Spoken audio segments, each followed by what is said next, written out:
Grandpa was born on October 30th, 1945. He and my grandma were the closest thing I had to real parents, and I'm grateful to have had them. My dad was never anything more than a name on a birth certificate, and my mom was in an accident just after I was born. I've lived with my grandparents since I was 8 months old, and I learned so much from them. Grandma taught me to take care of myself, to cook and clean, and how to be responsible for a household. From Granddad, I learned, too many things to list. He taught me to hunt, to fish, to manage my money, to pay my debts, how to be a man. As I said, that's a lot to put on a short description, but Grandpa was a great man. He shared everything with me, the two of us being incredibly close. But I recently found out that he held on to one little secret. The secret to his long life. Something I learned on the day that he died. Grandpa always celebrated his birthday in the same way.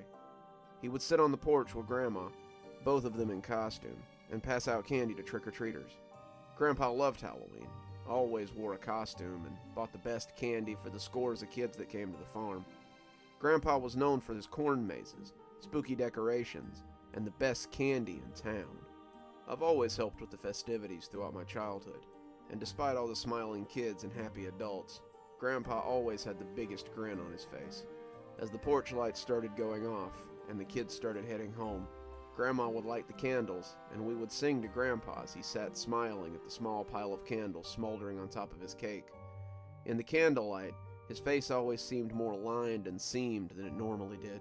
Granddad had looked 40 well into his 60s, but he looked about 100 in the light of all those candles. After he blew them out, Grandma would cut pieces off the double chocolate cake, and Grandpa would savor every bite like it might be his last.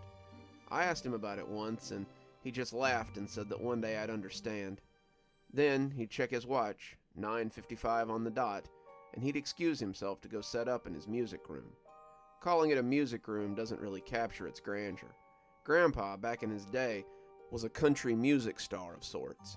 He played on the Grand Ole Opry, joined the band with the Presley Jamboree, and he'd opened for Johnny Cash in his heyday. The room was full of pictures of him playing with everyone from Merle Haggard to Conway Twitty, and his guitar collection was awe-inspiring. Granddad spent a lot of time there, as I remember, and he often wrote songs for artists and recording companies. He would sit there on his birthday, however, and play the same old guitar every time. It was a battered old acoustic, the lacquered white body peeling and ratty, the strings worn to the point of unraveling, and the neck seemed chipped beyond repair. Despite this, it was one of Grandpa's favorites, and he picked it often when he was alone. Despite this, he always looked so thoughtful when he played, like it reminded him of something he'd rather forget. Grandpa would sit in there and practice for a little while, and then, at exactly 10:30, he would call me in, kiss my forehead, and tell me to get to bed. I would always stay up on Grandpa's birthday, even if I had school the next day. At 10:30, though, I would go to bed, and I would always listen to the music from the room as Grandpa played. When I was little, I just listened from my bed, the words making me feel weird. Granddad's voice was smooth, ageless, and I sometimes thought that it must be a younger man who was singing with Granddad. In the beginning, I did think I heard a second voice, but I always put it aside as my ears playing tricks on me. Well, what is this I can't see with ice cold hands getting hold of me? Well, I am death, none can excel. Open the door to heaven or hell. I was 6 the first time I snuck out to listen to Granddad. I was so scared, not because I was breaking the rules, but because it was so dark in the hallway. Granddad had one of those old character lamps, Woody Woodpecker, I think, and the bulb was old and yellow. It made a little island of light, a reprieve in the darkness, and I had to walk through the darkness with something like real terror creeping up my throat. I didn't want to go, not at first, but the music seemed to pull me. The closer I got to the door, the closer it all became. I could hear Grandpa's voice oozing from beneath the door, and it enticed me right up to the lock. Oh, death, won't you spare me over to another year? I knew there was definitely a second voice singing, something low and gravelly, and it oddly harmonized with Grandpa's silky tones. That old guitar, the one with the bone-white body, jangled on the fourth key as the tuner loosened in that slow, careful way that it does. Even this didn't sound at odds with the song. It all came together like a dying body singing its final notes. Granddad played, the stranger singing harmony with him, and I leaned against the door as I listened to them. "Oh, death, someone would pray, could you wait to call me just another day? The children prayed, the preacher preached, time and mercy are out of your reach."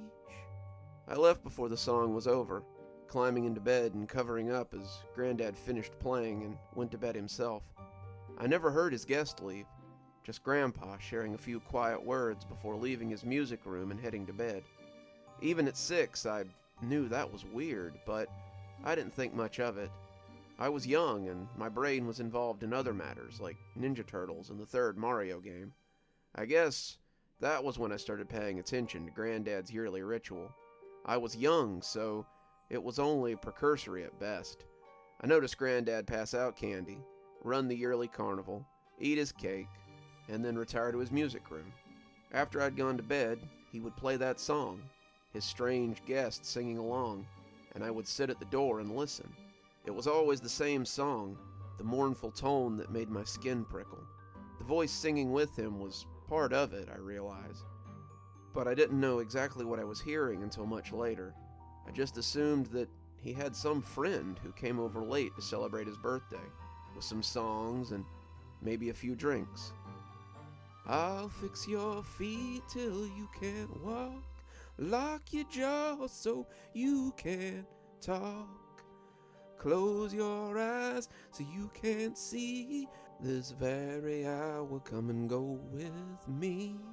The way the guitar shivered in his hand as his dexterous fingers rang the sounds from the strings was magical.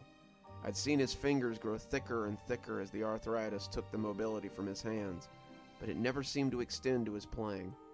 On nights like tonight, though, it was like having my grandfather play in his 20s again.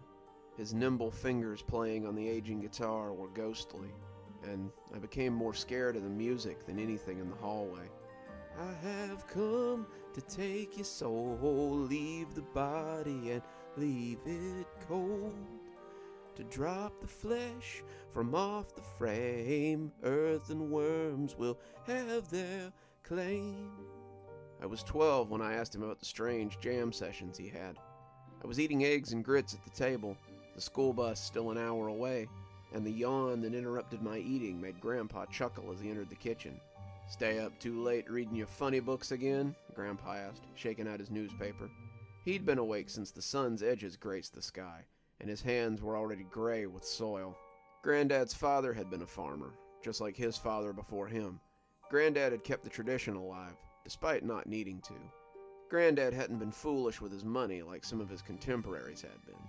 He had bought land, invested in things that lasted, and now in his old age, he rested on his laurels. "Nah," I said, deciding to ask the question that had been bugging me for years. "I guess I heard you playing last night and just couldn't get to sleep."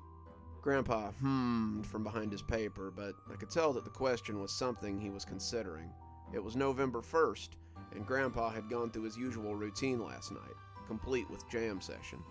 I had lingered outside the door, my hand on the knob as I listened, and I had only just slipped back in my room when he came out.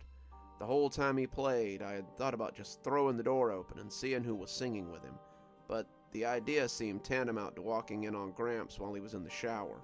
Plus, hell, there was something about the person singing with him that scared me a little. I couldn't put my finger on it, but that was not a man to be crept up on. "Who do you play with every year, Gramps?" I asked, keeping eye contact with the back of his paper as he hid behind it. "I never see them leave, but I know I've heard them."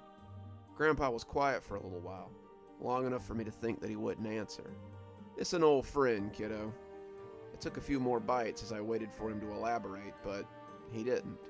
Grandma put some breakfast down in front of him, and Grandpa folded his paper and began to eat. I watched the eggs and bacon being forked into his mouth, giving him a moment before plunging onward. Grandpa didn't like being prodded, especially when he was eating, but I needed some answers. So who are they? I've never seen them come in or even leave after. You don't need to know.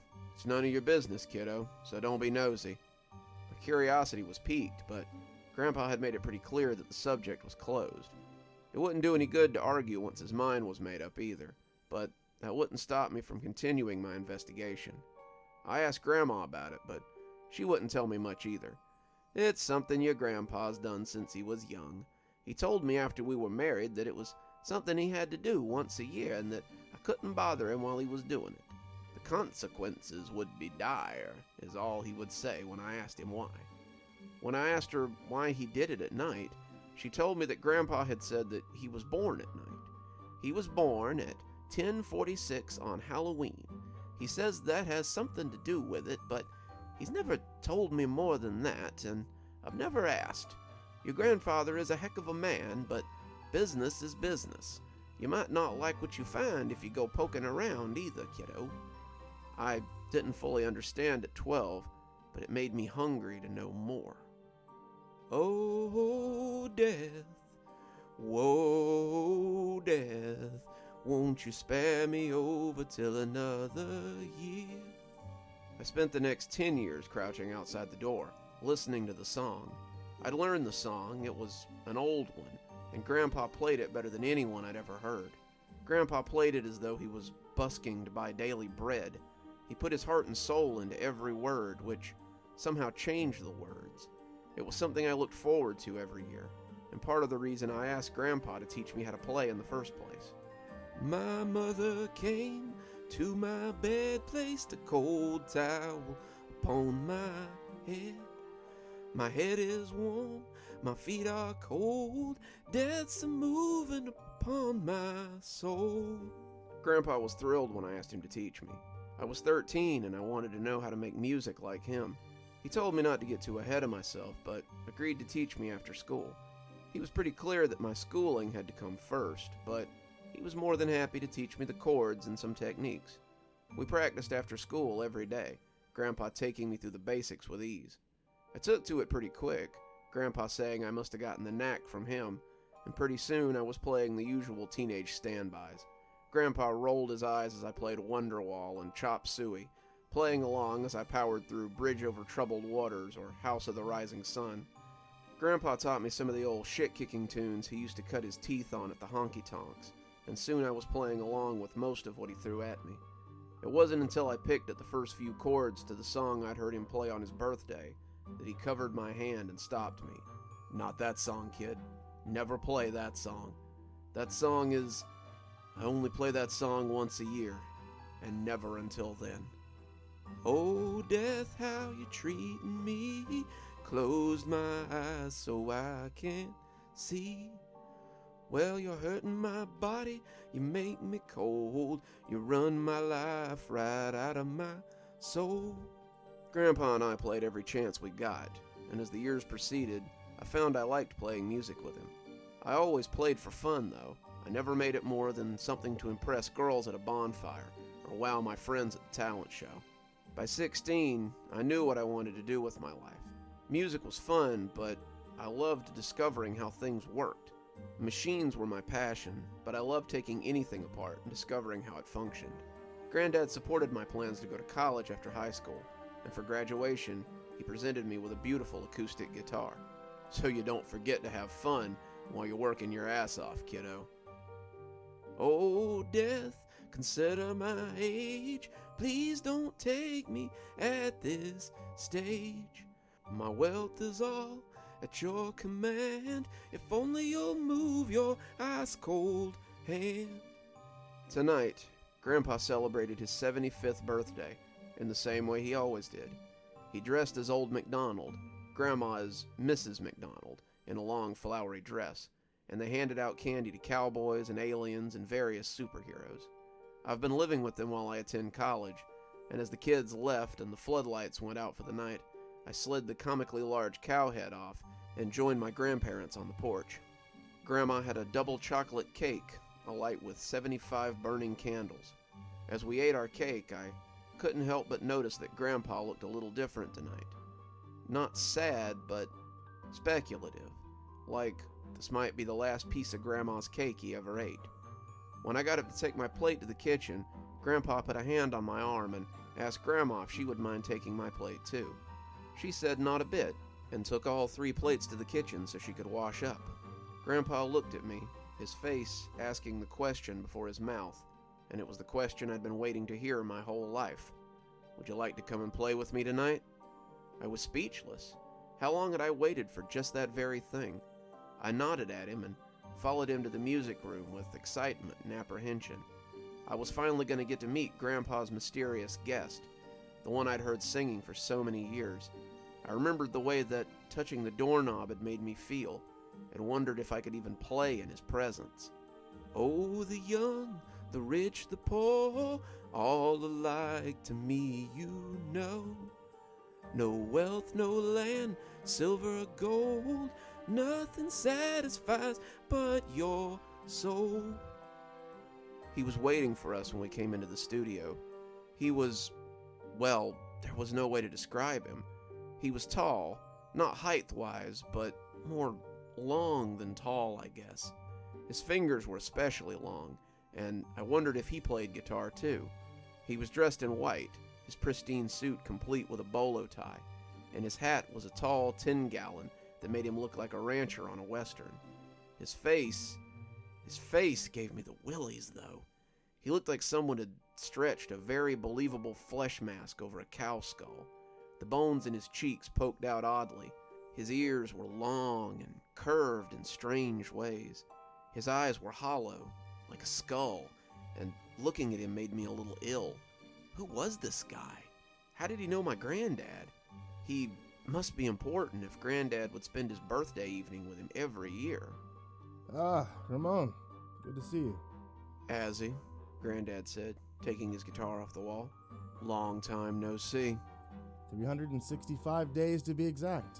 So you play for me now? Grandpa looked at the guitar, the bone-white body looking odd against his tan skin, and smiled as he walked towards me. Nope, my grandson is. He pushed the guitar into my hand and took a seat beside me. The guitar felt strange, like nothing I'd ever held before. The neck felt porous, almost like driftwood, and the body was coarse against my skin. There was a smell to it, something like moldy wood, and I realized I had never actually played this guitar before. Grandpa played it sometimes, but other than the nights like this, he didn't seem to want to touch it. The stranger looked at me expectantly, and as I strummed the chords, I could only think of one song I wanted to play. The song I had heard so many times spilling out from under that door, spilled from my own mouth like he had gutted me. The words bubbled out as I sang for death's reprieve, for death's abatement, and as I sang, I felt the stranger watching me. Though my call was to death, it felt as if this stranger were the one I was truly singing to. I felt like his eyes were boring into me, seeing my worth, and as the song came to a close, he clapped his hands together in mock good cheer. His hands coming together sounded like bones rattling in a crypt. Well done, kid. You got chops. Maybe not chops as big as your grandpa here, but chops. Take it this means our deal's at an end, Ramon? Granddad nodded, reaching for the guitar and nodding to me. Head to bed, kid. Azzy and I have some business to discuss. I told him I'd see him tomorrow, but I doubted him when he said he was sure he would. I wept as I lay in bed, not knowing why. Grandma woke me up the next morning. She was crying, her words slurred as she told me that Grandpa was in his music room. He had passed in the chair that he always sat in when he played music. The doctors said it had been a heart attack, that he likely hadn't suffered. I hadn't needed him to tell me that. When I came across Grandpa in his music room, he had the most satisfied smile on his face. That white guitar was laying across his lap, and when I picked it up, I put it away, the touch of it making my skin crawl. I was kind of numb through the funeral, unable to come to terms with what I'd seen. Had that man, the one that Grandpa had called Azzy, been responsible for his death? How had he given Grandpa a heart attack? The more I thought about it, the less sense it made, but I felt like he had something to do with all of this. Grandpa's note, however, brought it all into perspective. Grandpa left me his music room in his will. All the guitars were mine, all the awards, all the music memorabilia, a binder of songs that he hadn't sold yet. It was a generous gift, given on the grounds that I stay in school and help Grandma keep the house up. The house would be mine after Grandma was gone, but I hoped that would be many years away. I found myself there after the funeral, as my eyes strayed to that strange guitar again, and I wondered how I had missed the note. It was slid under the strings on the neck, and the white paper stood out like a surrender flag. I picked it up, trying not to touch the guitar, and unfolded it to see Grandpa's neat handwriting. "If you're reading this, kid, then I'm gone. The music room's yours, and I hope you'll take good care of the things in it as I did. I've had a long and happy life, kiddo, and it was made better by watching you grow into a fine man. You'll make a fantastic engineer one day, but for now, I want to talk about the music.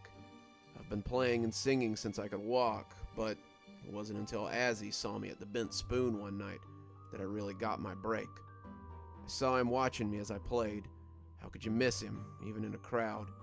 The longer he watched, the more intent on me he became. And after I was finished, he approached me with an offer. He gave me that guitar, a strange one that I sometimes play, the one that feels like rotten wood, and told me to play. He said as long as I played music with it, I'd be successful, have the kind of money that I could only dream of, and have a long and fruitful life. The trade-off, though, was twofold. Once a year at the time of my birth, I would play that song for him. If I missed a year, then the deal was off, and my life would end. The other part was that after my death, I would come to his world and play for him for all time. You're a smart kid, like I was a smart kid. You likely realize that Azrael to everyone but me, ain't human. If you take up that guitar and play for him, you can live as I lived. You can be a star. You can live comfortably. But you'll be with him when it's all said and done. I regretted my decisions at leisure, having acted in haste in my youth, but I felt it was time to make good on my deal. I know that when I die, I won't sit at the right hand of God, as it says in those songs I've sung sometimes. I don't know what awaits me, but 75 years is a long time to walk the skin of the earth. I'm tired, kiddo. It seems like a good time to lay my burdens down. I don't know where I'm going, but I hope I don't see you there someday.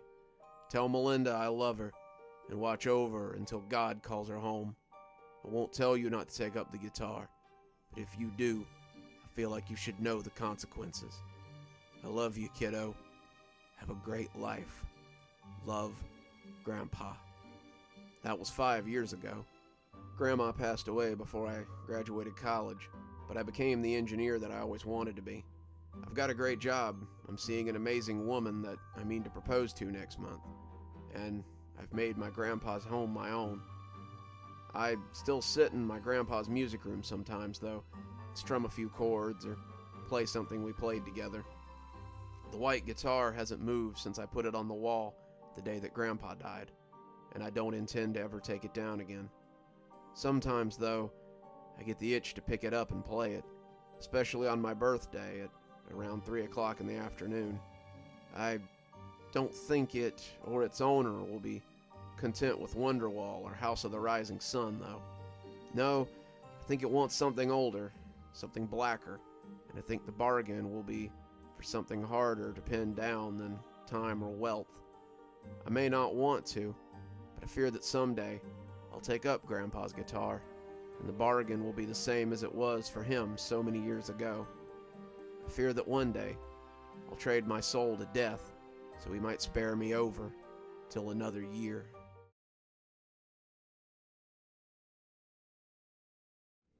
Grandma and I have been roommates for about a year now. That probably sounds pretty weird for a 23-year-old girl to say, but I have to say it's been a pretty great arrangement. My girlfriend and I have lived in the apartment for about 3 years now, both of us deciding that campus housing wasn't for us. Grandma may be sort of a new arrival, but I gotta say, she's probably about the best roommate I've ever had. She cooks, she cleans, doing so despite Regina and I telling her that we don't expect her to, and our laundry always seems to find its way into the closet once the hamper is full. She was one of those hippie types who missed the 60s and is incredibly chill.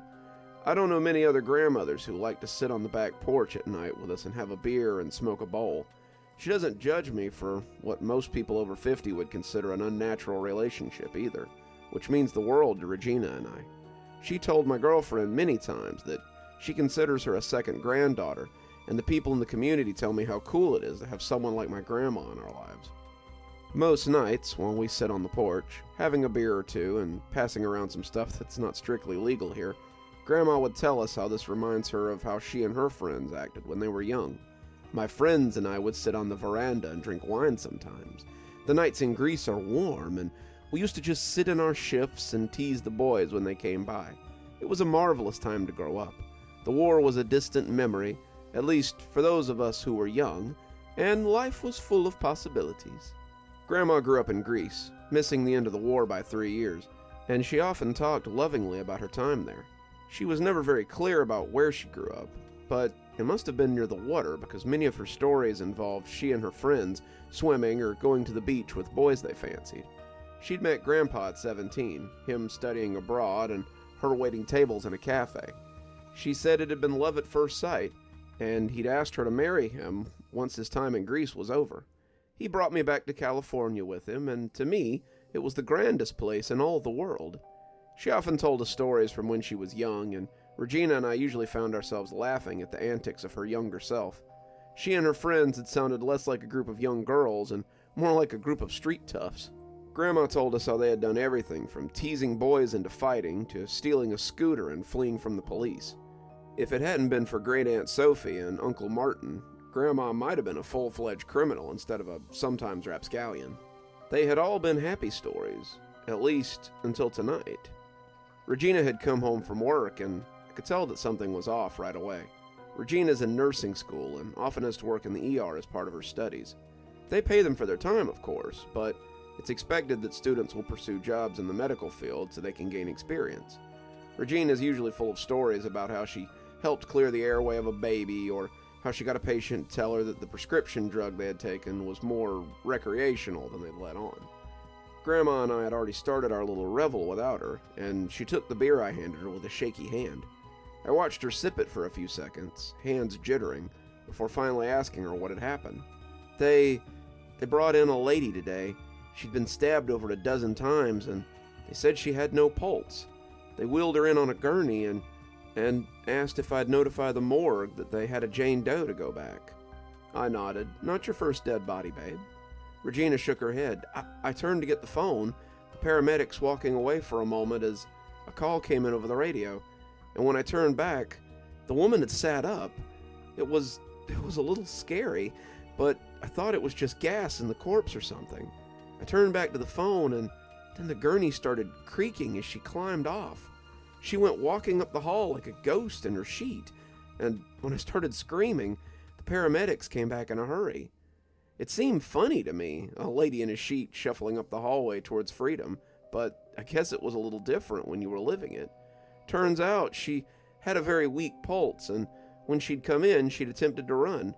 Her heart stopped before she got to the door, and she died right there in the ambulance bay. How terrible, I said, my image less funny now. She must have been searching for her killer, just like poor old Victor, Grandma said, patting Regina on the arm. Who, I asked? Not sure who this Victor was that Grandma was talking about. Victor Mustrov, she elaborated. He was a handsome young man in the village I grew up in. He was quite a bit older than me, around 22 when I was 13, but he was so handsome. It was a shame what happened to him, but it was even worse what happened afterwards. I leaned forward on the cheap plastic chair I was sitting on and asked her to tell us. She nodded. It's a little scary, though. At least, it gave me a shiver when I was young. As she spoke, her eyes seemed to cloud a little, her mind traveling back over the years and the miles. It all started after Victor's murder.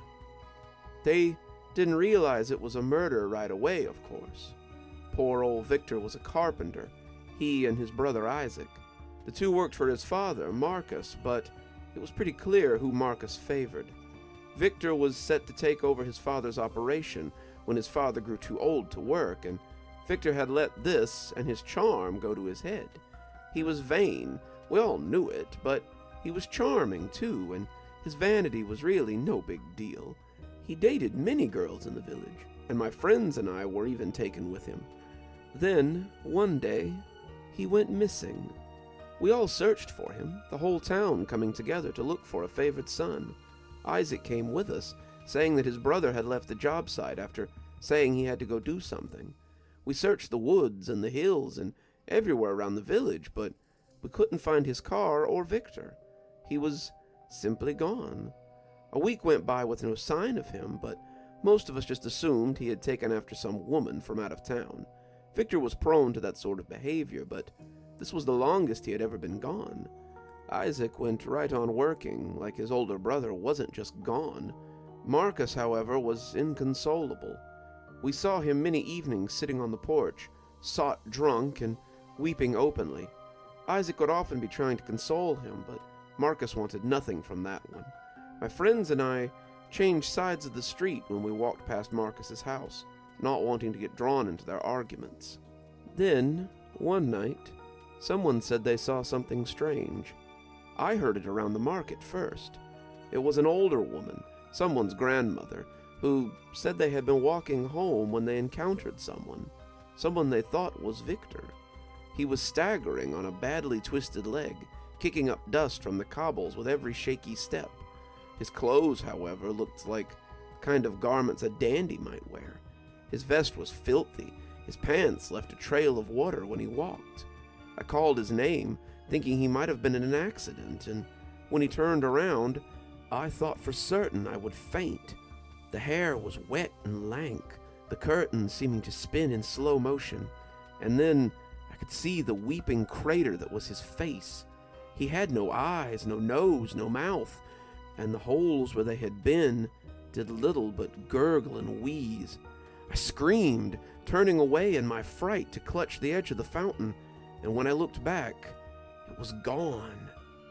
I scoffed at her story as the other old ladies clutched their rosaries and told her she was lucky to be alive.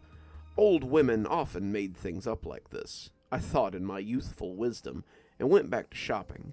It was likely just some beggar or a scarred-up vagrant. I told my friends about it that night as we sat smoking on my mother's veranda, and we all laughed at how silly she had been. When Julia saw him that night on her way home, it changed our outlook a bit. Julia was supposed to spend the night, but she ran home after dark to get something.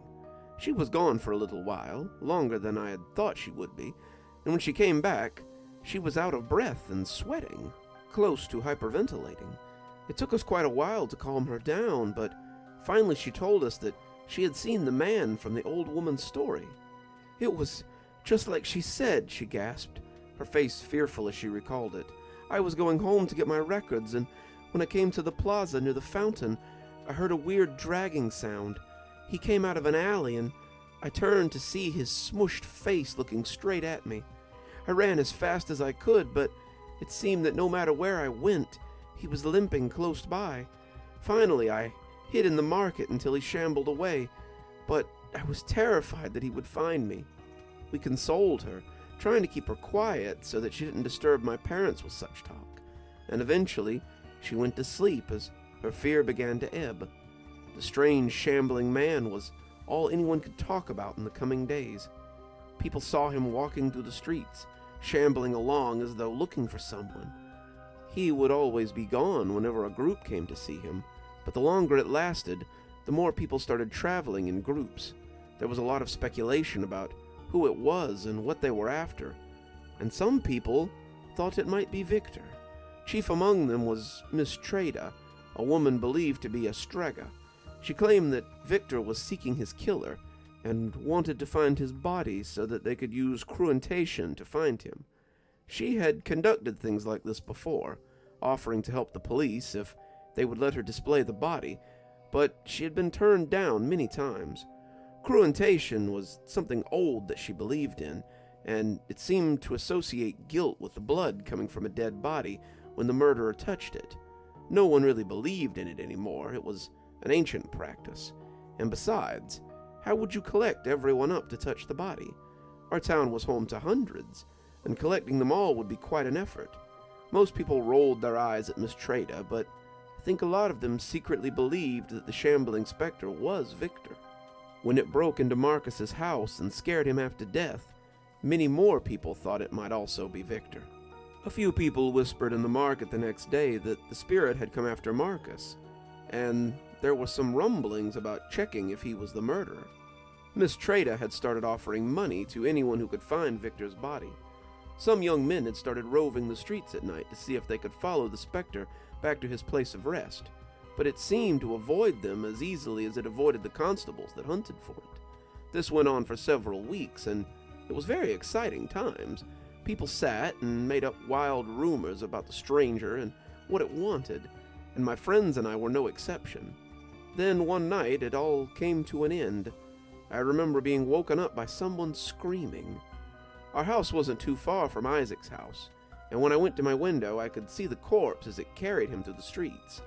It had him by the front of his shirt, Isaac beating at him as it carried him towards the plaza where he had first been seen.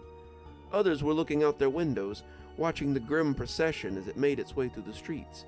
Despite the horror, many of us put on our robes and shoes and ran to see where the shade was taking poor Isaac.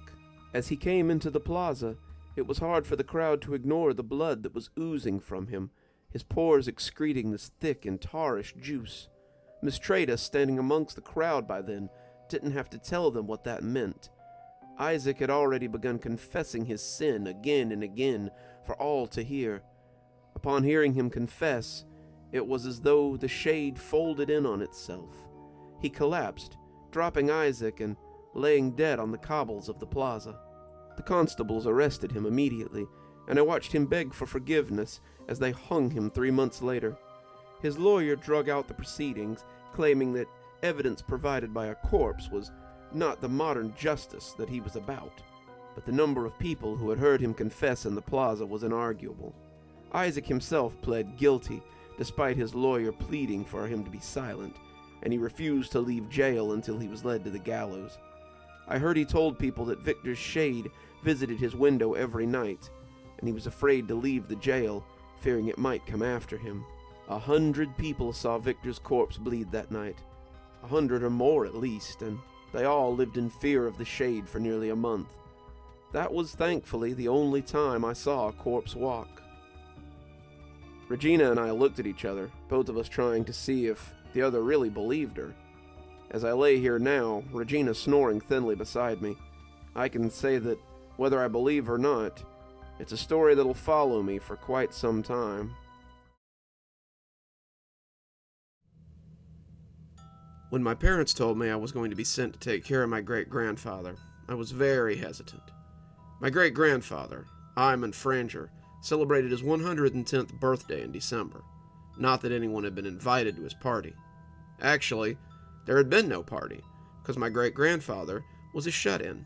He was a famous horror writer, writing and publishing stories since the turn of the century, and he was supposed to have a small fortune saved up. As such, he lived in a Mary Shelley-style house out in the middle of nowhere, toiling away at his latest work of terror. My mother had 5 sisters, and all of them had been trying to get the highly coveted spot in Great-Grandpa's will. But so far, none of my cousins had managed it. It wasn't like I wanted any of his money, but Mom was insistent. She had been after Great-Granddad's money, just like her sisters, since her early adulthood, and now it seemed that her time had finally come around.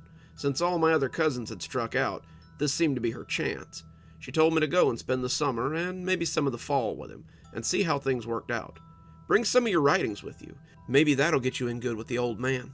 And that was how I came to be on my great-grandfather's porch in mid-May, preparing to stay until nearly Halloween. The house was an old 3-story that I knew was nearly a mansion from the few times I'd been there as a kid. There were 8 rooms, 5 bathrooms, a kitchen, a study, and of course, my great-grandfather's office on the 3rd floor. Sometimes you could see him through the large bay window as he sat up there, hard at work at the old typewriter he favored. He had once sat close to the window so that he could look out and perhaps be inspired by the forests or the lawns that surrounded his property. Now, it appeared, he preferred a spot away from such distractions. I rang the doorbell and was unsurprised to hear the lock click open electronically. Great-grandpa kept no staff. Before I'd been born, a few of his caretakers had turned up missing, and after several searches of the home and property, Great-grandpa had finally just dismissed his staff and lived alone. He had mostly relied on the kindness of his relatives, or just done without for most of my life. He was very reclusive, and I wasn't really looking forward to spending the next 6 months in his company. I'd been preparing a manuscript to send off for publication, and I figured that I would have little time for revisions if I was too busy tending to my aging grandsire and his monstrous house.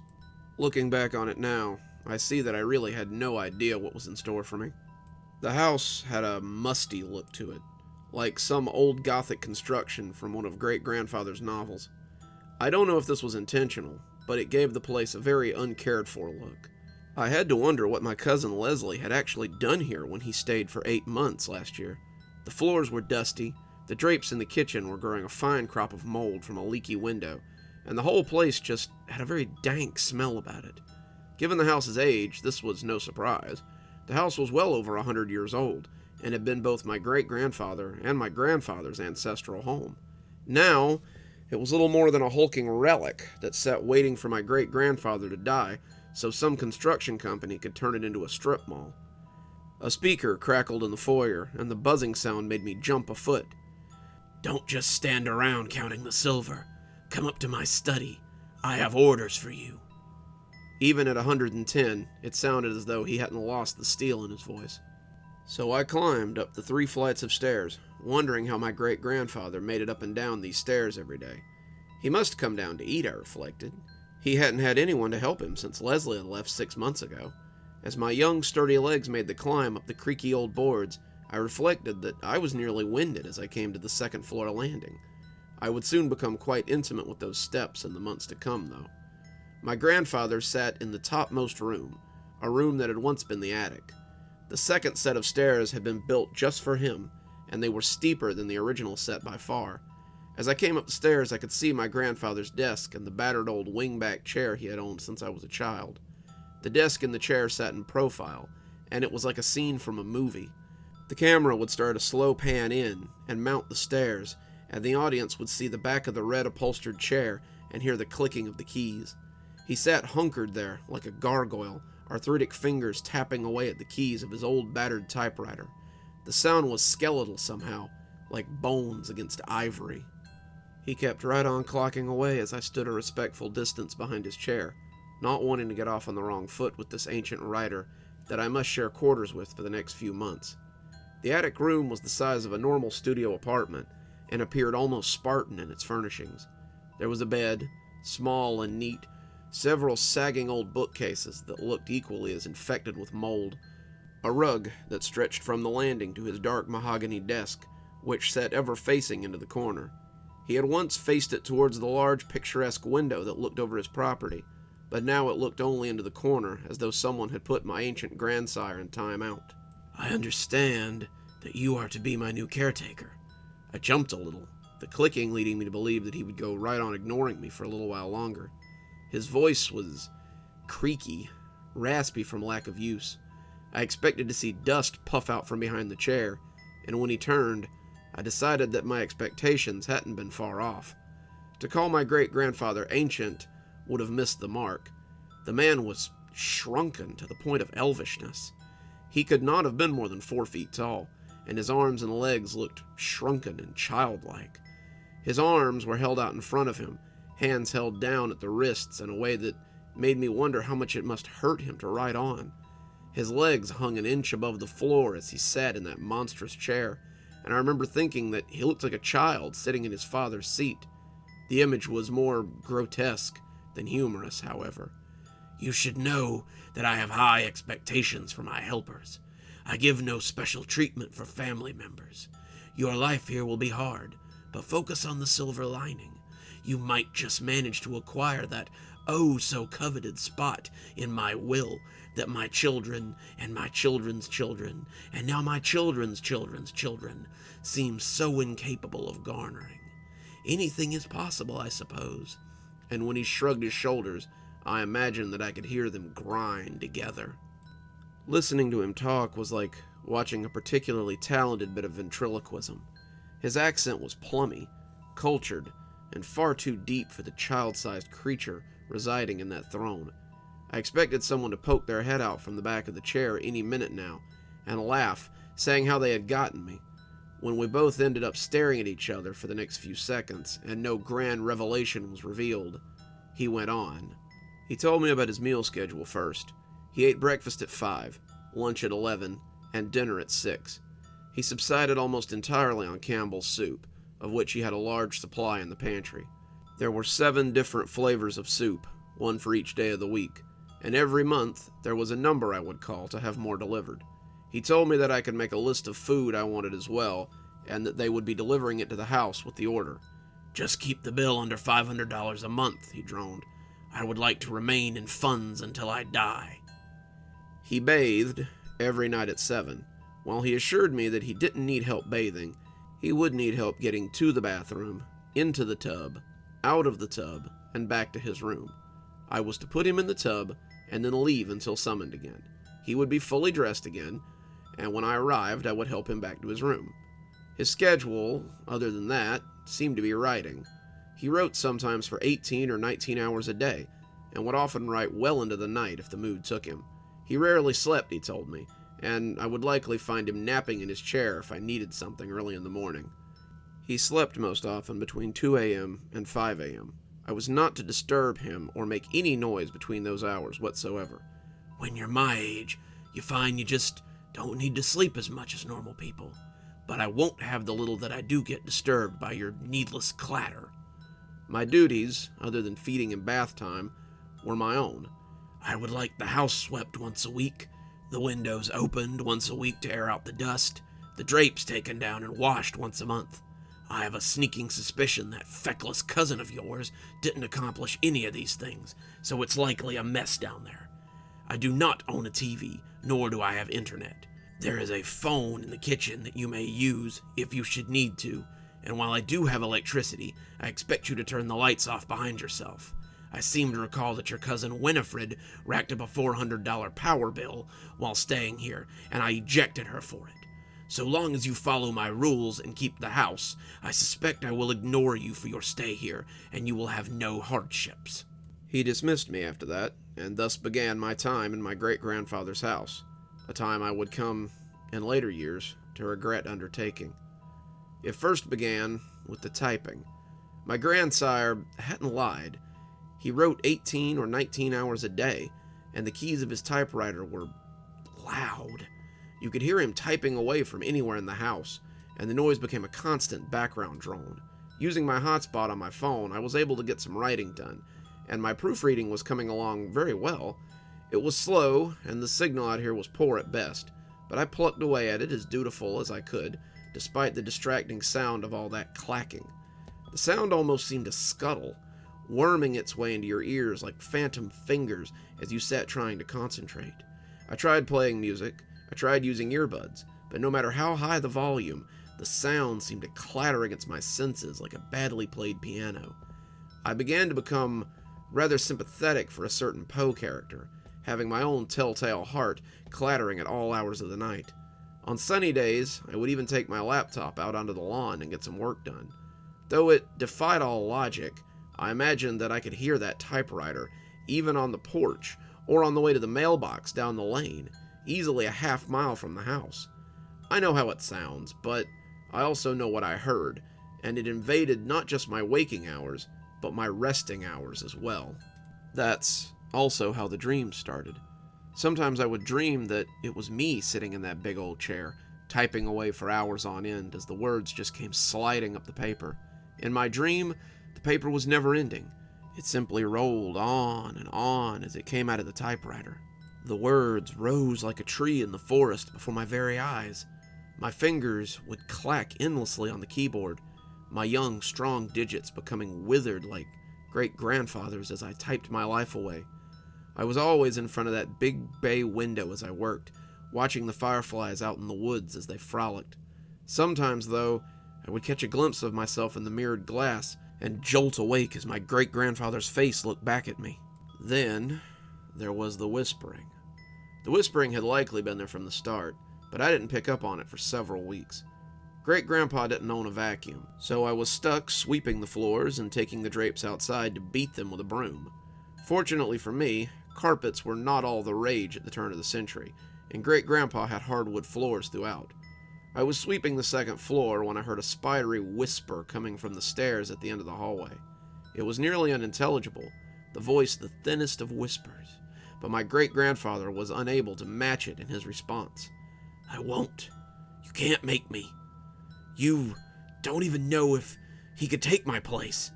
It doesn't matter. I won't curse him with the same life I've been cursed with. Stop whispering in my ear and let me finish." Then came the loud crash of keys resumed, and Grandpa ignored whoever had been whispering to him. I thought about it as I swept, unsure what to make of it. Who had he been talking to? More importantly, who had he been talking about? I knew that he had no phone up there. If he needed something, he always called down the stairs, and the whispering had sounded like it was coming from right inside the room as opposed to a phone. I shook it off as the senile ramblings of the old and troubled man and went about my chores, wanting to get them done so I could return to my own work. That was the first time, but it wouldn't be the last time I heard those whispers. I began to hear them in more than just Grandpa's study as well. They began as something like the scrabbling of mouse feet, a skittery noise that scrabbled across my senses sometimes. The longer I listened, the more I heard, and what I heard was frightening. They whispered about far-off places and foreign hellscapes. They whispered about terrible devils and ancient evils, all of which would win in the end, despite the hero's best efforts. I heard them sometimes in my sleep, a place I could not escape them, and they often filled my dreams with terrible prophecy. The work was literally the third indication that something was amiss. While Grandpa's genre had always been horror, I was more interested in fantasy and YA. My current manuscript was a puff piece, something to get my name on the desk of an agent or a publisher so I could work on more groundbreaking fantasy. My story was good, warring vampire clans and a romance that was trying to blossom amidst the chaos, but it was nothing new. It was a safe bit of YA pseudo-fantasy, the kind that had a built-in audience and was fairly safe. The longer I worked on it inside Grandpa's house, though, the darker the story began to become. Characters began to die more often, backstories became less teen-friendly, and a shadow fell across what had been a fairly light little book up until that point. A lot of my time seemed to be spent fixing changes I had made the day before, and I was getting frustrated with the shifts in tone that seemed to be trying to take place in my story. It was as though someone was also whispering in my ear, telling me to spill blood or inject horror where none was needed. I found my mind wanting to write things that I'd never been interested in before, and the feeling made me uneasy. Then, one morning, I woke up to find my great-grandfather reading some of my additions from the other side of the table. I had fallen asleep at the keys, and when I woke up, I saw his spindly arms scrolling down as he read. It was clear he didn't like using the computer. He made a face every time he had to touch the keyboard, as if putting his fingers on it was something unpleasant. And when he saw me noticing him, he turned the computer back towards me. Then, he did something I'd never seen him do in all the years I'd known him. He smiled. "You write well, boy. It's a little fluffy for my taste, but it appears that I'm not your target audience. How long have you been writing it?" I told him I'd been writing my current work for about a year, but I'd been writing in general for most of my life. He nodded, seeming to like the taste of this new information. "Thought I was the only one, at least since your Uncle Stephen passed." Then he slid out of the chair, his feet barely making a sound as they touched the floor, and ambled back upstairs. After that, I seemed to notice him hovering around the dining room often as I made corrections and changes to my manuscript. At first I tried to ignore him, not wanting to make it awkward, but as the weeks tripped by, I asked if he'd like to come help me with my revisions. He declined at first, saying he needed to get back to work. But over time, he actually came to sit with me and helped me labor through the 500 pages of tween trash, as he often called it. Every new revision, the darker ones at least, seemed to interest him, and I found myself taking his suggestions more than I rejected them. Then, one day around Halloween, he invited me to his study. He said there was something he needed to show me. He was standing by the gigantic wingback chair when I arrived. He looked even more like an underfed child as he slid a hand over the arm, his head only slightly taller than the arm of the chair itself. "You've impressed me, son. Your writing is a little rough, but I suppose that all writing looks rough after a century of it. Many people have asked me how I've lived so long, and writing is the secret to my success. The writing, however, is only half of it. The other half is this." He stroked the chair again as he said it, a look between loathing and loving crossing his face. "Your chair?" I asked skeptically. "Not my chair. This chair was never mine. It was loaned to me on the grounds that I use it for its intended purpose." "And what purpose is that?" I asked, feeling the hair on the back of my neck prickle. "Terror," he answered. I almost expected to hear thunder rumble outside as he made this exclamation. "The chair is meant to spread terror?" I said, trying to keep the skepticism out of my voice. Great-grandpa didn't seem to notice. He just kept looking at the chair in that loathsomely fascinating way he had. The chair seemed to have him under its sway, and he was powerless to cleave from it. "The chair is a conduit. Its purpose is simple: to spread fear and to propagate terror. You've heard the whispers by now, I'm sure." I nodded, hearing them scurry across me even now, as I watched my grandfather stroke the old chair that suddenly seemed to be shallowly respirating before my eyes. "From the second I read the changes to your manuscript, I knew it had gotten in your head. It calls to you, just as it called to me, and now it wants to make a deal." I took a step back from the chair. "What are you talking about? A deal? What sort of deal?" "You can write forever. Write as much as you want, and your work will make you the kind of money that puts normal men to shame. All you must do is sit in this chair and let it work through you. You can do that, can't you?" I wanted to refuse him, this grinning skeleton in his slowly, but now visibly respirating chair. The longer I looked at it, the more I could see the baleful eyes, the fanning nostrils that were almost snake-like, the grinning mouth that sat in the seat. It looked at me, and as much as I wanted to deny what he was saying as the ramblings of a crazy old man, I couldn't. The chair's glamour had slipped away, and now I could see the monster that lay beneath. "Come sit," he beckoned. "Come sit and let it show you its power." I didn't want to. Sitting on that thing was the last thing I wanted to do, but I found my legs had other ideas. I had moved as if by magic, my legs that of a puppet's on strings. I expressed all my will, but I was a child resisting a hurricane. Great-grandfather moved aside as I came before his throne, and when my bottom slid into that hoary old thing, I expected the teeth to gobble me up. Instead, I was filled with something unexpected. I was filled with completion, a sense of homecoming. I was complete. I saw myself reach for the typewriter, as I had done in my dreams. The whispering beckoned me to write, compelling me to spill my talent for it, and I obliged. The words rolled from me. They weren't mine, not mine at all, but they oozed from my fingers like blood. My words became the click-clacking of the keys. My mind was a chalkboard fit only to be wiped and filled again and again. I was taken over, possessed, and the demon of inspiration capered through me. There was no endless paper now, but I saw the sheets filled and refilled again and again, made full only to be exchanged by another, and as I looked down at the ivory keys, I felt my sanity reassert itself as I saw the stains on that virgin ivory. They were dark, old blood, but they would surely be wetted again. I don't remember passing out, but I remember waking up. I was lying on the bed in my great-grandfather's study. He was sitting on the edge of it, looking even more childlike as his legs dangled. It occurred to me how infrequently I saw him away from his keyboard in all the months I'd been here, and he looked both forlorn and greatly relieved as he watched his withered feet swing. "You did quite well. The first 300 pages of a manuscript that will soon grace the New York Times bestseller list, I am certain. At least, my agent seems to think so. I never have much of a head for popular fiction. What? But I realized I didn't know what to ask. It kicks like a mule, don't it, son? I remember the first time I experienced it, back in 36, or was it 26? Who can remember? I was edging towards middle age then, kids out of the house and off on their own, and your great-grandmother had just died of a sudden pneumonia.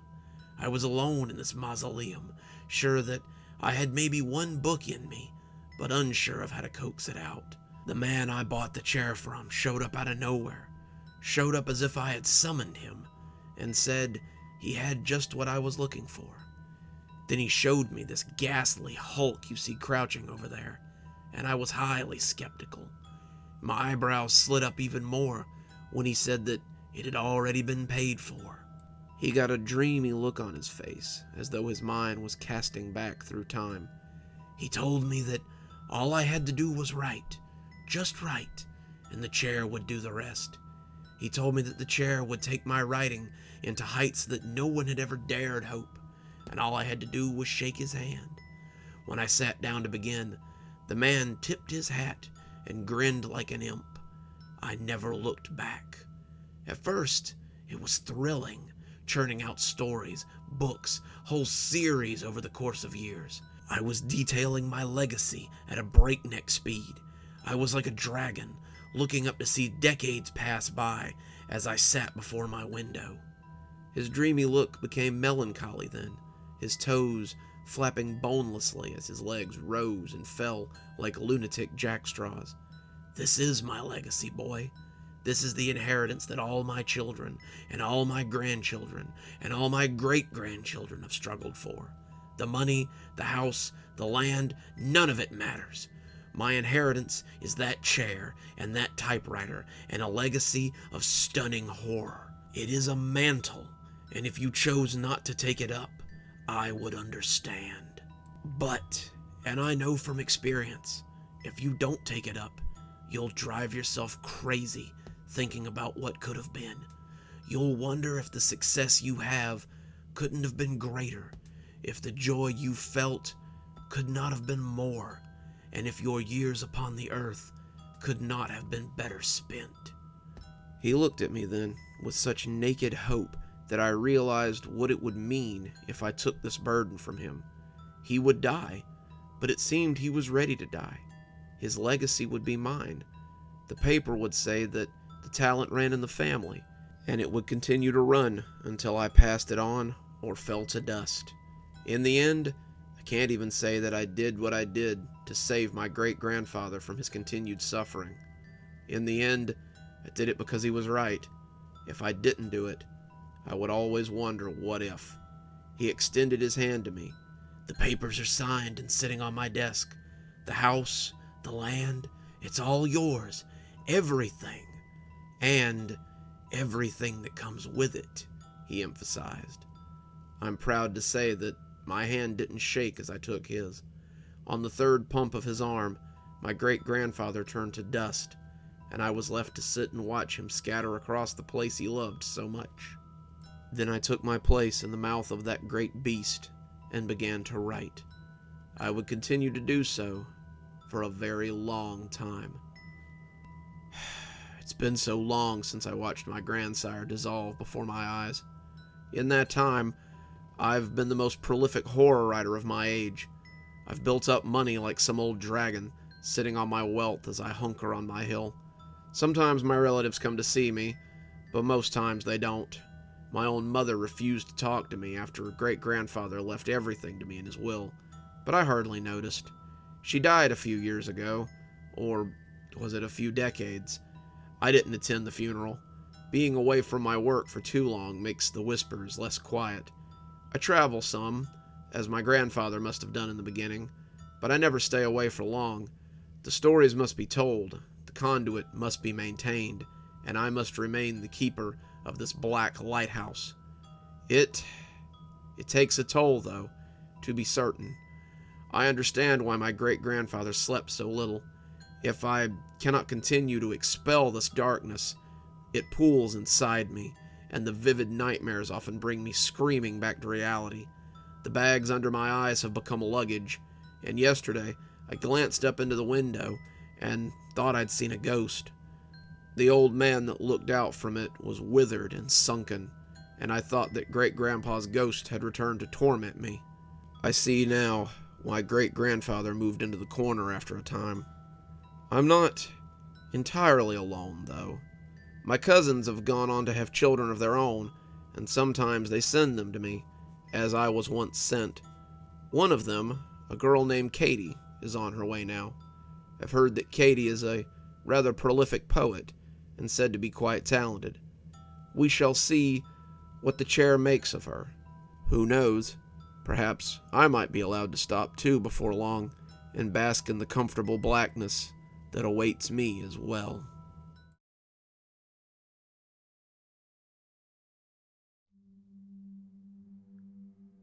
My grandmother has been catatonic for the last 5 years. On the night that Grandpa died, her neighbors called the police to come check on her. They said she was screaming loud enough to be heard 3 houses down, and when the paramedics arrived, she had ruptured something in her throat. Grandpa was dead in the bed they shared, a heart attack, and they zipped Grandpa into that black bag that would take him to the morgue. They carried Grandma out on a stretcher, however. After that, she wouldn't speak, wouldn't move. She just laid in bed and stared at the ceiling of her room in Shady Lane Nursing Home. My grandma, always a strong lady, is fed mechanically. She wears a diaper that an orderly has to change. The physical exercise she gets comes in the form of a physical therapist moving her legs for her as she stays in bed. If she leaves the room, it's because Denise or Reggie, the only 2 orderlies that seem to give a crap about the residents, lift her into her wheelchair and take her outside, or maybe to use the resource center, which is really just a fancy word for the TV room. I begin my story in this way, so you'll know how weird today's events were. I'm a 35-year-old father of 2. I've been married since I was 27 to the love of my life. I thought that after 8 years of marriage and raising kids, nothing could get to me like it did today. I'm sitting at my computer, a bottle of scotch at my elbow, sinking into a fear of returning to my marriage bed. It all started when I went to visit my grandma today. My family has a system. My mom and dad go visit Grandma on Monday. I visit on Wednesday. My little sister Lisa goes on Friday. And we all go to visit on Sunday after church. My wife doesn't go every time, but she comes with me sometimes. She's known Grandma since we were 17, and she remembers her before her current condition. She wasn't particularly close with my grandparents, but I think she likes to be there for me. My grandma and I have always been close. I love my grandma, and I don't want to waste the time I might have left with her. Whether she knows I'm there or not, it's the thought that counts, and I owe her that much. I went on my lunch break today to see her. Reggie was there when I came in. He gave me a big smile as he finished fussing with her pillows. "It always warms my heart to see you and your sister coming to visit the old girl," he said. He let me know her vitals, told me about the doctor's visit she'd had last week, and then he said he'd leave us to our visit. Just me and Grandma. I took out my lunch and made some one-sided small talk as I ate. I had read somewhere that coma patients are aware that someone is talking to them, and in some cases, it sometimes helps them come out of it. Grandma wasn't really in a coma.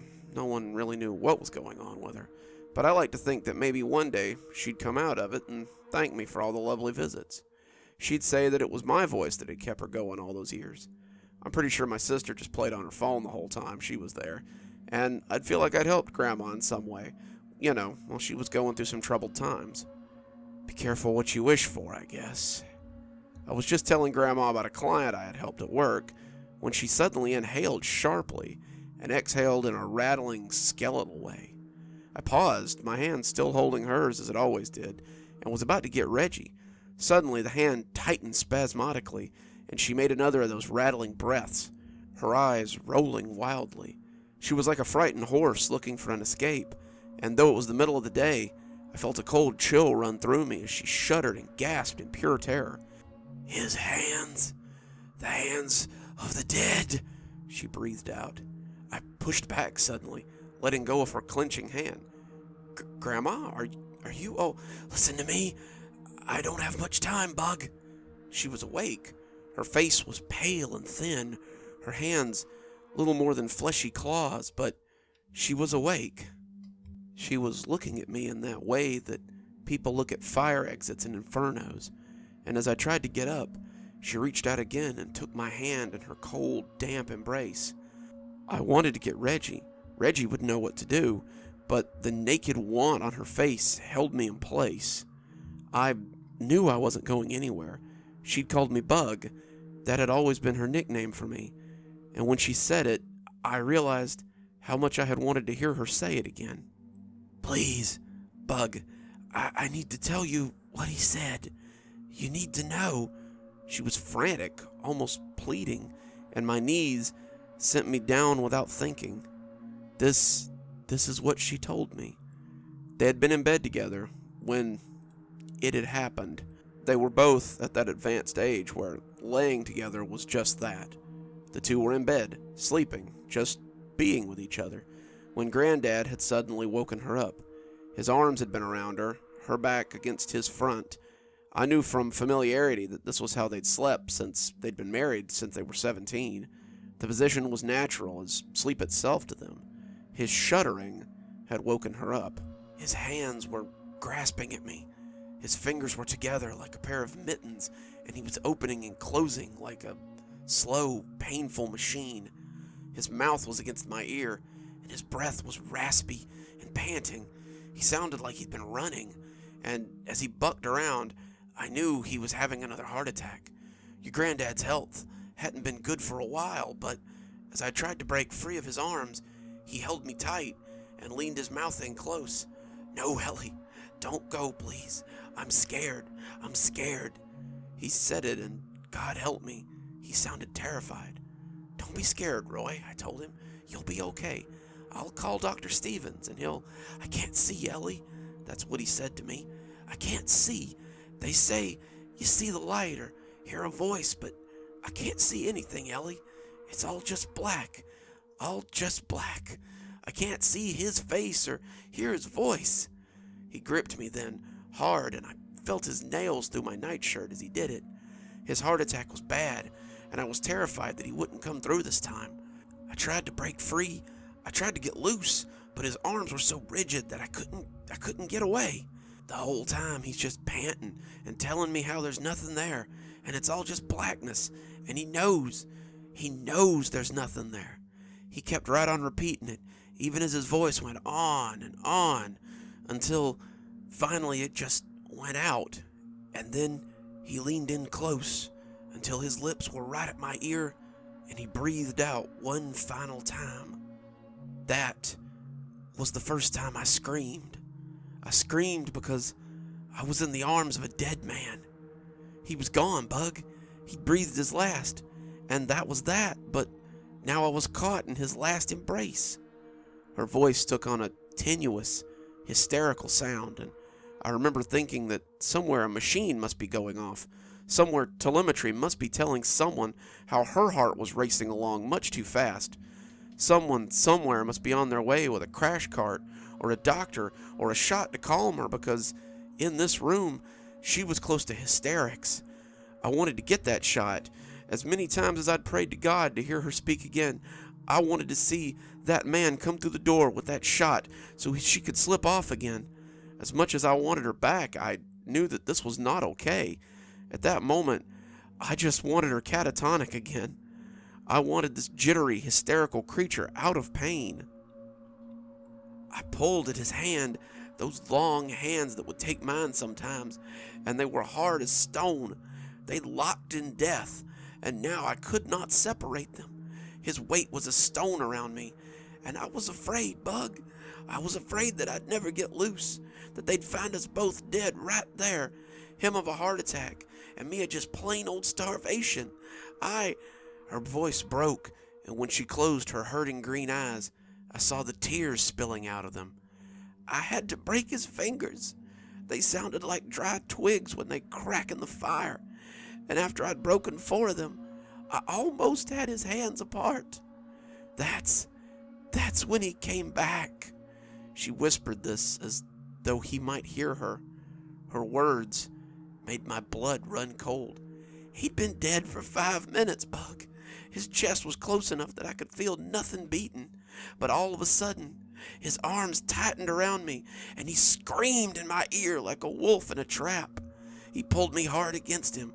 I felt my ribs trying to break, and all of a sudden, he was bucking and thrashing like the devil himself had a hold on him.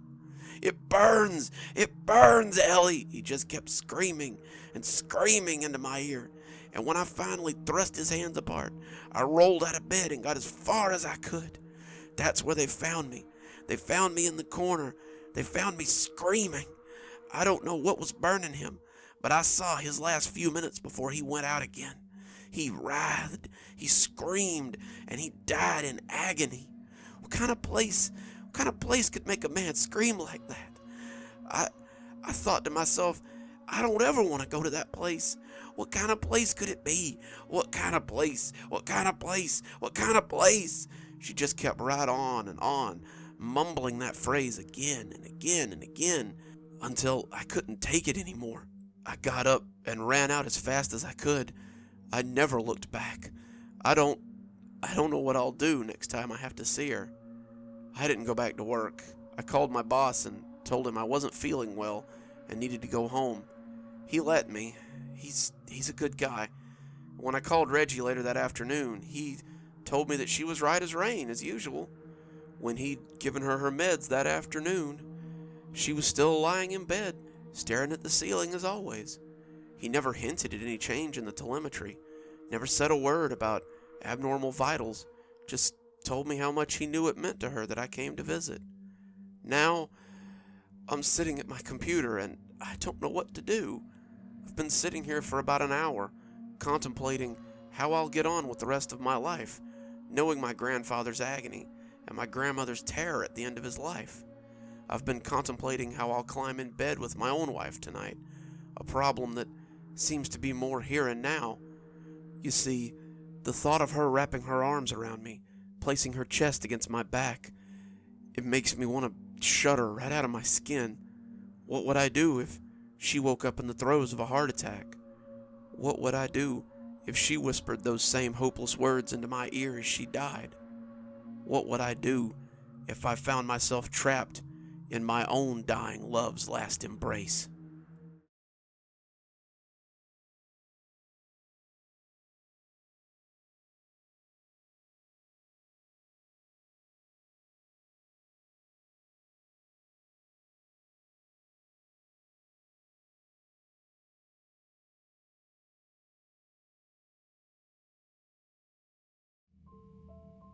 My great-grandmother, Sophie Zuni, is easily the most important person in my life. She's seen 118 years and has been through so much in her long life. She was born in Russia, in Moscow actually, in 1904. She was a member of the Russian ballet until she left for America in 1924. She danced and taught ballet once she established herself in America, and now she supports the arts in her old age and helps instructors in getting the most from their dancers. I've been living here since I was 16, my parents having died in a car crash. During that time, I've heard many stories about her life in the New York Ballet, the Chicago Ballet, and her adventures as her troupe toured the New World that was such an enrapturing thing for a young girl fresh from the harsh Russian landscape. Of Russia, though, she would say nothing. She wouldn't talk about her first 20 years of life. It was as if she couldn't bring herself to relive that part of her. No matter how I prodded, she refused to tell me anything. At least, until last night. I woke up around midnight, my bladder bursting. On my way back to bed, I noticed that great-grandmother was sitting in the living room. She had a roaring fire built in the grate, something I was curious about since all the wood was in the backyard, and she was sitting close enough that I was afraid she might go up in flames. I ran in, reaching for the water bucket, but her wrinkled old hand reached out to stop me. Don't. I like the flames. They remind me of my girlhood. I sat down with her, afraid she might fall in, as she sat and stared at the dancing fire. They dance as I used to when I was a little girl. I was quiet for a moment, her voice spidery and thin. When you were in Russia? I finally asked. She nodded. I studied under Madame Jeunesse Grutiev one of Russia's finest instructors. She claimed to have performed for the Romanovs in their day, though she never said which Romanovs. She was old when I met her, but she molded my young body into the dancer I am today. Madame Grutiev was responsible for training many great dancers, most going on to dance for the Moscow Ballet. But she was old.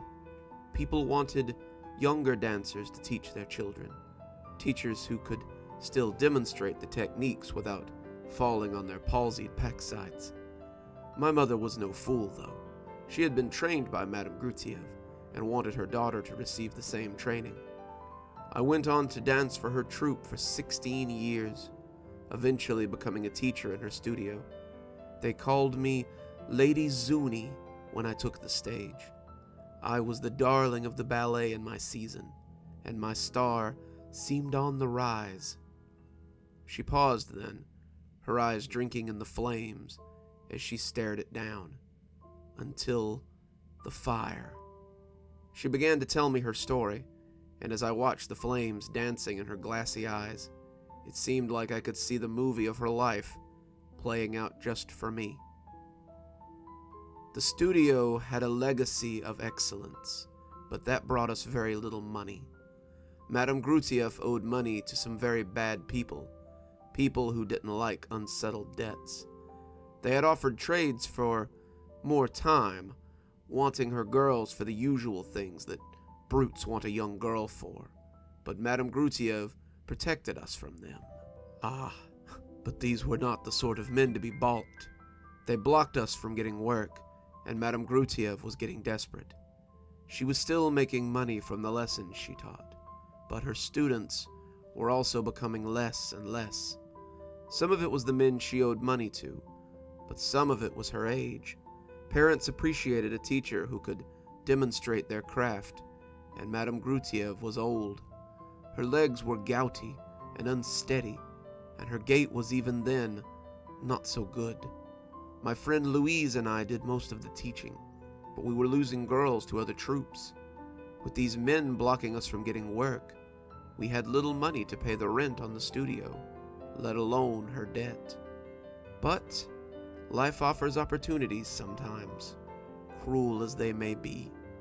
Madame Grutiev received an invitation one day. An invitation to take part in Vladimir Stropokov's latest ballet. Stropokov was a genius in Moscow, though his performances were often as experimental as they were outrageous. I remember hearing that one such show had been held in the forest by night, all the dancers performing naked in the snow. Many of them had suffered hypothermia. A few of them had even gotten some frostbite. Still, the show had been heavily attended, and the profits were said to be substantial. Madame Grutiev said that the price he had offered her for 3 dancers would likely pay off her debt, and then some, and Stropokov had asked for Lady Zuni specifically. I've never heard of the performance, but it's highly anticipated and could only raise your star higher. She chose Louise and Georgette to accompany me, her 3 best dancers. We were excited to be in one of Stropokov's shows. They were often odd and sometimes dangerous, but many of those chosen to perform went on to have great success in the Moscow Ballet and beyond. Rehearsals were scheduled for the week to come, and we practiced in our free time so that we wouldn't disappoint Madame Grutiev. We arrived early at the designated practice space, only to find that it was being held at Vladimir Stropokov's estate. We were shown into a large receiving room to wait, several of the girls already present. We spoke with them for a time, the other girls arriving as the appointed time grew closer. Finally, Mr. Stropokov arrived to speak with us personally, and the room grew instantly still. He was dressed in a luxurious dinner coat, a soft pair of pinstripe pants adorning his thick legs, and he looked like a sultan in a children's play.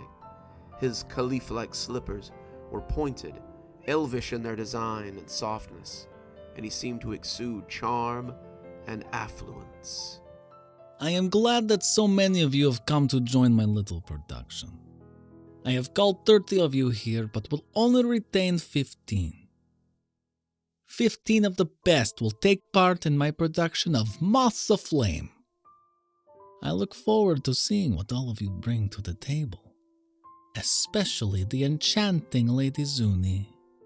He winked at me then, seemed to pick me from the crowd, and I felt honored to be noticed by someone so affluent. What a little fool I was. The following 2 weeks encompassed the most demanding audition of my life. Stropikov put us through our paces from dawn till dusk, sometimes making us dance and rehearse for hours on end. He cut 5 in the first hour, 2 others before the day was over. He made us dance naked on the first day, watching us as our bodies moved and making notes of where we could improve. After the 3rd day, we were allowed to wear our leotards, and he made us run through the woods like deer on a hunt. He cut those who didn't run gracefully enough, another 4 girls, and as we bent double, gasping for air in his backyard, he smiled wolfishly. You do not disappoint, dear Lady Zuni. I knew you would be the one to give my performance fire. It took 4 more days of grueling drills to ferret out the last 4, and Georgette wept as she was sent away on the last day of trials. After that, the true work began. We were fitted for costumes, the fabric gauzy, and the material slightly oily. It sat against the skin like mud. It made my flesh crawl. It felt greasy, and Louise told me that it made her break out in a rash. As we began to dance in them, I could feel the way it grated against me. It made me think of sandpaper, or maybe burlap, but it was always soft to the touch when I removed it. It makes sense now, but by the time I figured it out, it was far too late.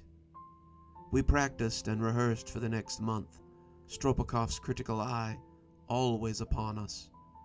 When the night of the show arrived, we were all aflutter with anticipation. We peeked through the curtains as they filed in, women in furs and men in suits. All of them wore mysterious lacquered masks, and they looked ghastly as they leered at the stage. They sat like ghosts amidst the low light, watching with anticipation. In our costumes, we resembled moths. In my stomach, it felt like a swarm was swirling in an anxious cloud.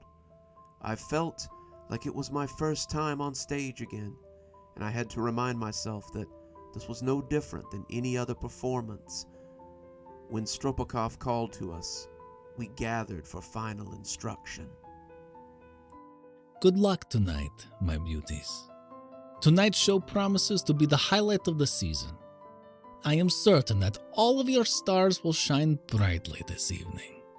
He smiled hugely, a secret joke that only he understood. Then the curtain came up, and 15 pallid moths began to mount the stage. The stage was circular, rimmed with oil lamps that burned low in their holders.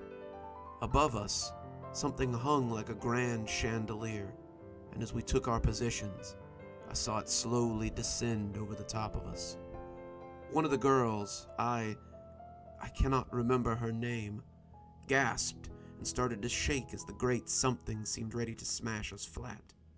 She tried to bolt, but Stropikov's voice cracked like a whip, freezing her in mid-flight. Do not move a muscle. You will not ruin my vision, little moth. Not tonight. She squeaked, seeming to be on the verge of tears, and I looked over to see Stropikov with a small gleaming pistol in his hand. As the shadowy mass descended from the ceiling, I saw what it was an instant before it encircled us. It was a glass chimney, like the ones on top of a lantern. The runner, Ingrid, her name was Ingrid, looked enchanted as the milky glass hemmed her in. Her terror had turned to rapture as she looked at the glass prison that now encased us. She stepped shyly towards it, hands outstretched, and when the music started, she missed her cue. The rest of us began to dance, 14 moths in hectic flight. We had been trained to stay within the confines of the stage. A silver circle had been built into the stage just inside the ring of lamps, and it acted as our perimeter. We'd been instructed not to cross that silver ring, but Ingrid was prepared to do just that. It wasn't really her fault. Ingrid was 15, too young to be involved with something like this. She was tough, though. I suppose she had to be to make it this far. She was young, though, and her youth meant that she was still prone to fancy. As we danced, I heard many of them hiss for her to get back into position. We had taken wing, dancing and flapping as we gyrated around our glass prison. As I danced, I saw the eyes of the crowd find us, find me, their Lady Zuni. Stropikov had placed me in the middle of the swarm, giving me a position of prominence. My costume had an eye pattern on the wings, a long flowing stripe that crested the tips, and I stood out amongst my plain white counterparts. As I danced, for the sea of lacquered masks, I could almost imagine them transformed into the rich and affluent men and women of high society that would grace the seats of the Moscow theater, or even the Grand Russian ballroom. I was alone on that stage, dancing my heart out, and the crowd would applaud and cheer and shower me with their praise. I would perform for kings, for lords, just like Madame Grutiev had, and the whole world would know that my star shone above all others. I didn't see when Ingrid stepped too close to the oil lamps, her small hand reaching out to touch the delicate glass. I did not see when her leg set afire as it came in contact with the flame. I saw her when she burst into flames, going up like a real moth when it has kissed the fire within the lamp. Her screams echoed off the glass walls, and the pandemonium erupted soon after. Ingrid ran towards the others, her high angelic voice slipping across our senses like a razor. She ran towards the closest dancer, arms open as she begged to be saved or killed, or whatever hope she'd hoped to find there. As they touched, the girl's face an O of surprise. Her costume erupted in flames, and she fell into another. That one lit as well. The two beside her went next, then the two beside her, and so on, and so on. From the center of the dancers, I was trapped in a glowing pyre of flames and screams.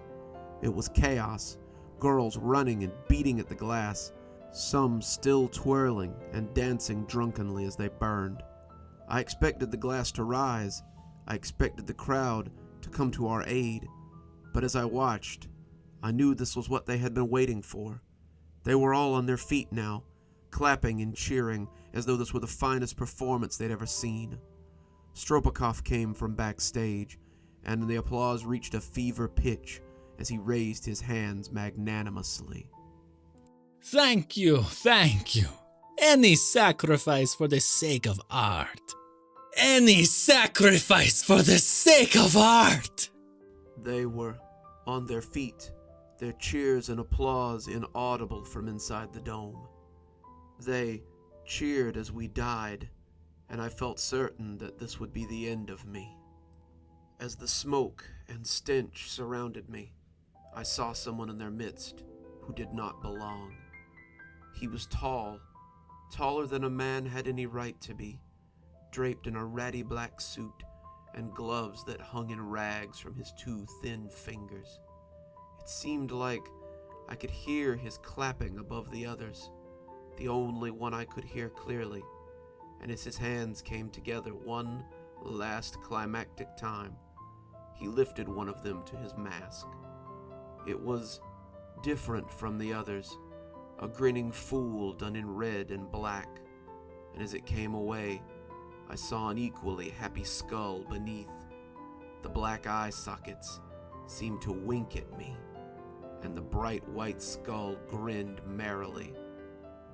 As I lost consciousness amid that hell of running bodies, his was the last thing that I saw. When I awoke, I was laying in the street behind the theater. My clothes had been badly burned. My hair was gone, burned away in the flames, but I was untouched and unhurt so far as I could tell.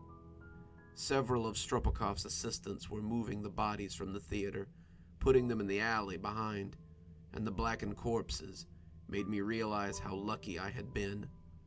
I was the only survivor of Stropokov's moths of flame.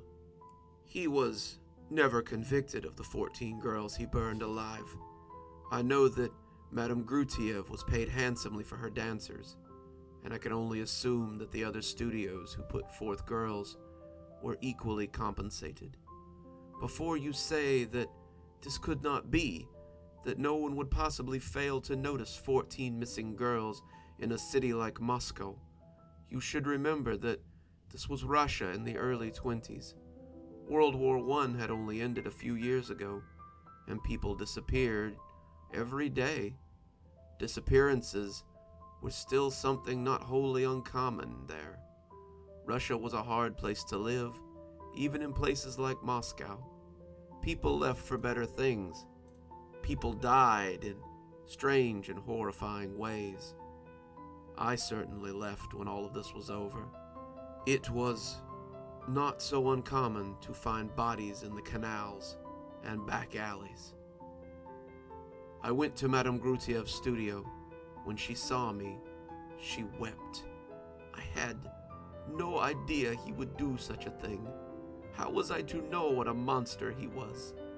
She gave me the money I had made from the performance, the money that would get her out of debt, and told me to flee. Stropokov has powerful friends, friends who make the ones I owe money to look like minnows to a whale. Take this money, take the money that Louise died for, and build a new life somewhere where things like this do not happen. What about you? I asked her, but she only smiled. I'm going somewhere beyond them. She killed herself later that night, drank poison in her office or some such thing.